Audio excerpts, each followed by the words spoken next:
देख रहे हैं के भारत न्यूज। ऑल इंडिया मजलिस इत्तेहादुल मुस्लिमीन AIMIM की एक भव्य जनसभा रहमतनगर यूसुफ कॉलोनी स्थित अयूबी शादी हॉल में सफलतापूर्वक संपन्न हुई। इस अवसर पर AIMIM के प्रदेश सचिव एवं प्रवक्ता तथा मुरादाबाद जिले के प्रभारी जनाब शादाब चौहान साहब मुख्य अतिथि के रूप में उपस्थित रहे। उन्होंने अपने संबोधन में संगठन को जमीनी स्तर पर मजबूत करने पर भी विशेष बल दिया तथा कार्यकर्ताओं से एकजुट होकर पार्टी की नीतियों को जन जन तक पहुंचाने का आह्वान किया। कार्यक्रम के दौरान नवनियुक्त पदाधिकारियों को नियुक्ति पत्र प्रदान कर सम्मानित किया गया। सभा में उपस्थित वक्ताओं ने भी संगठन की मजबूती और विस्तार को लेकर अपने अपने विचार व्यक्त किए। इस जनसभा में मुख्य रूप से रियासत हुसैन अंसारी, साजिद सैफी, नईम भाई, शहनवाज खान, आरिफ भाई अंसार, जरीफ आकिल, सानी आलम, नजरुल उर्फ भूरे, मोहम्मद नईम, मोहम्मद हनीफ, बाबू भाई, शब्बू, डॉक्टर शादाब रईस वारसी, नन्हे भाई, हाजी सालिम, जावेद भाई, अरकान भाई, दाऊद भाई, सद्दाम सहित बड़ी संख्या में AIMIM के कार्यकर्ता एवं समर्थक उपस्थित रहे।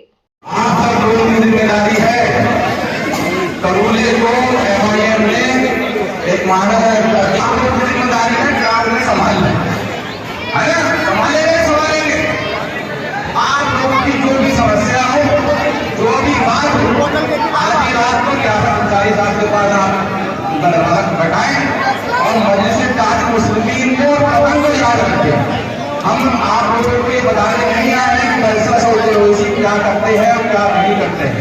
वो जानकारी आपको माशाल्लाह पहले से ही मौजूद है। आप लोगों को मालूम है कि पूरे हिंदुस्तान में आजादी के बाद से अगर सबसे मजबूत आवाज, सबसे बेखौफ आवाज अगर कोई निकली है तो वो हैदराबाद से वैसी की आवाज में और उत्तर प्रदेश में जनाब शौकत अली की आवाज है। शौकत और मुआशरा है रहू में डूबा, जमीन सुकून को तरस रही है, फजा की चीजें ये कह रही है, ये राम भद्र समाज का बहुत नहीं। बेशक आज कारवां इत्तेहाद की मुहिम के माध्यम से हम लोग जन जागरूक अभियान के लिए मुरादाबाद में आया और यहाँ की जनता ने नहीं वो कौन बजा रहा है कारवां इत्तेहाद की मुहिम के माध्यम से हम लोग प्रदेश भर में जन जागरूक अभियान चला रहे हैं कि शोषित पीड़ित वंचित समाज के लोग इत्तेहाद पैदा करें, एकता पैदा करें और राजनीतिक संघर्ष करें और सत्ता को प्राप्त करके न्याय करें। उसी मुहिम में मैं मुरादाबाद का प्रभारी होने के नाते शौकत साहब के आदेश अनुसार यहाँ पर आया और यहाँ जो जनता का अपार समर्थन है, हमारे रियासत साहब जो महानगर अध्यक्ष उन्होंने कार्यक्रम आयोजित किया था, अभी बिहार क्षेत्र में भी कार्यक्रम मोहित साहब और वकील साहब तमाम लोग कराएंगे, वो अविश्वसनीय है, अकल्पनीय है। बैरिस्टर ओवैसी साहब के प्रति लोगों की जो दीवानगी है वो अविश्वसनीय, अकल्पनीय है और ये साफ संकेत है कि 2027 के चुनाव में मजलिस इत्तेहादुल मुस्लिमीन किंग मेकर बनेगी। मजबूती से हम चुनाव लड़ेंगे। समाजवादी पार्टी के धोखे से उत्तर प्रदेश का मुसलमान पूरी तरह से परेशान हो चुका है और अब मजलिस इत्तेहादुल मुस्लिमीन को एक विकल्प के तौर पर देख रहा है। समाजवादी पार्टी वादे जो किए उसमें नाकाम रही। उन्होंने कोई कार्य ऐसा नहीं किया कि जो अल्पसंख्यकों के साथ न्याय होता। उनके PDA में मुसलमान कहाँ है नहीं मालूम और वो एक परिवार डेवलपमेंट एजेंसी से बढ़कर कुछ भी नहीं है। हम लोगों ने एक संदेश दिया है कि अगर 60% वाले यादवों को 20% वालों ने मुख्यमंत्री बनाया तो क्या इस बार 2027 में 60% वाले 20% वालों को मुख्यमंत्री बनाएंगे? ये एक सवाल है और मुझे ये विश्वास है कि भारत के संविधान ने जब भेदभाव नहीं किया, जिस प्रकार गेरुआ वस्त्र धारण किए हुए बाबा मुख्यमंत्री बन सकते हैं, उसी प्रकार उत्तर प्रदेश का कोई भी हमारी बेटी हिजाब पहनी हुई या डाली टोपी वाला मुसलमान भी बन सकता है, क्योंकि संविधान ने तो कोई भेदभाव नहीं किया।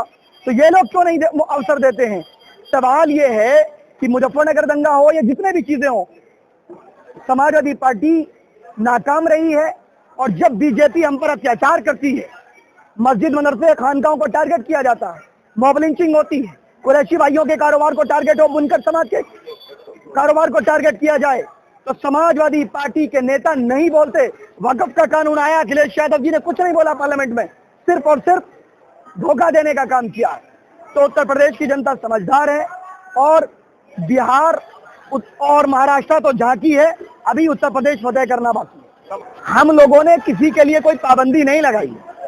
हाँ, जो व्यक्ति आरएसएस में जुड़ा है, जिसकी विचारधारा में आरएसएस है, जो संघ के दफ्तर जाता है, मैं उसके लिए तो दावत नहीं दे रहा। उसको छोड़ करके सबको दावत है, चाहे किसी दल का है, किसी समाज का है, किसी धर्म का है, किसी जाति का है। तिलक लगाने वाला भी हमारा भाई है, टोपी लगाने वाला, टर्बन लगाने वाला कोई भी हो, हमारी हिंदू बहनें हो, हिजाब पहनने वाली हो, सबके लिए स्वागत है। पार्टी में कोई किसका गठबंधन है? कौन बोला? मजलिस इत्तेहादुल मुस्लिमीन मजबूती से चुनाव की तैयारी कर रही है और आज अखिलेश यादव जी ने ओवैसी साहब के खौफ में 41 सांसदों को बुलाकर प्रोपेगेंडा फैलाने के लिए भेजा है।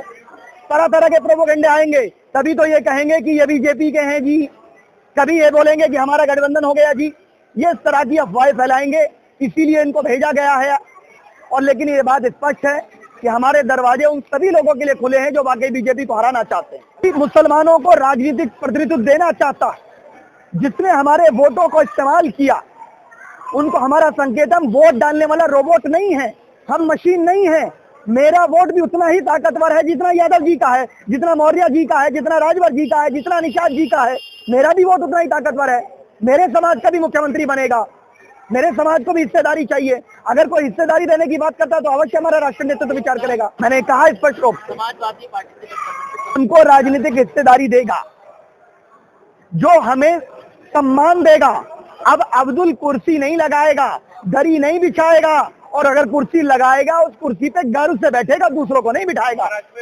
महाराष्ट्र में बिल्कुल, उत्तर प्रदेश में आपने देखा, ये खाली मैं संगठन के लोगों से मिलने के लिए आया हूं।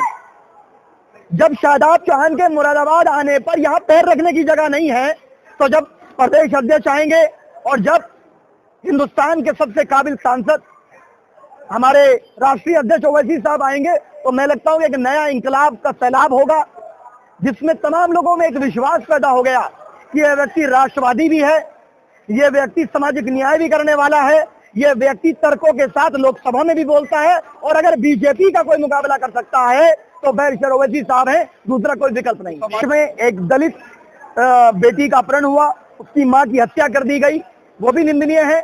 बरेली में एक दलित भाई की मूंछ काट दी गई, बेहद निंदनीय है। बरेली में घर में नमाज पढ़ रहे थे, उन पर कार्रवाई की गई, वो भी निंदनीय है। इस सरकार में कानून का कोई राज है ही नहीं। क्या यही राम राज्य है मुख्यमंत्री जी? के लिए खतरे की घंटी मजलिस इत्तेहादुल मुस्लिमीन है, क्योंकि बीजेपी का मुकाबला हम कर सकते हैं, बीजेपी को हम हरा सकते हैं। और रही बात, कांग्रेस और सपा ने हमारा वोट लिया, हमारा सपोर्ट लिया, लेकिन बदले में हमें क्या मिला? मुजफ्फरनगर के फसाद, मुरादाबाद की ईदगाह के फसाद, हाशिमपुरा मलियाना, कितने % रिजर्वेशन? इन्होंने रिजर्वेशन का वादा किया था, दिया क्या रिजर्वेशन? बली दे दी। अब बताइए, आजम खान मुर्गी चोरी में सजा पा गए। सुना, अखिलेश यादव जी के आगरा लखनऊ एक्सप्रेसवे की जांच हुई नहीं हुई, गोमती रिवर फ्रंट की जांच हुई नहीं हुई, PWD मिनिस्ट्री सबसे भ्रष्ट मंत्रालयों में से एक है, वो शिवपाल यादव जी थे, चच्चा जी, क्या जांच हुई नहीं हुई? अर्पणा यादव किधर चली गई? अर्पणा यादव वो उधर है। ये सब मैच फिक्सिंग है बीजेपी की। बीजेपी और समाजवादी मिलकर के मुस्लिम लीडरशिप को कमजोर करना चाहती है, और ये बात स्पष्ट है कि उत्तर प्रदेश का मुसलमान इन साजिशों को समझ चुका है कि अखिलेश यादव जी हमारे नेता नहीं है, हमारी वोट पर सिर्फ राजनीति। अपना बहुत बहुत शुक्रगुजार हूँ जब वो मुरादाबाद तशरीफ लाए और आगे देखा कि मुरादाबाद में उनके नाम से एक जनसैलाब उमड़ पड़ा है। आपने देखा कि इस शादी हाल पूरा भर चुका था, और शादाब चौहान साहब जब आज पहली मीटिंग है अब आए हैं, अल्लाह ने चाहा जैसा आगे आएंगे ना, तो मेरे परवरदिगार ने चाहा तो गवर्नमेंट कॉलेज के अंदर प्रोग्राम रखा जाएगा, वो भी भर दिया जाएगा इंशाल्लाह ताला। क्या उम्मीद है? शादाब चौहान साहब मेहनत कर रहे हैं पार्टी के लिए, वो चाहते हैं कि 2027 में हमारे सारे विधायक जीत के आए, तो इंशाल्लाह ताला मैं वादा करता हूँ मुरादाबाद के होने के नाते कि सबसे ज्यादा वोटों से अगर जीत के आएगा तो मुरादाबाद का विधायक जीत के आएगा।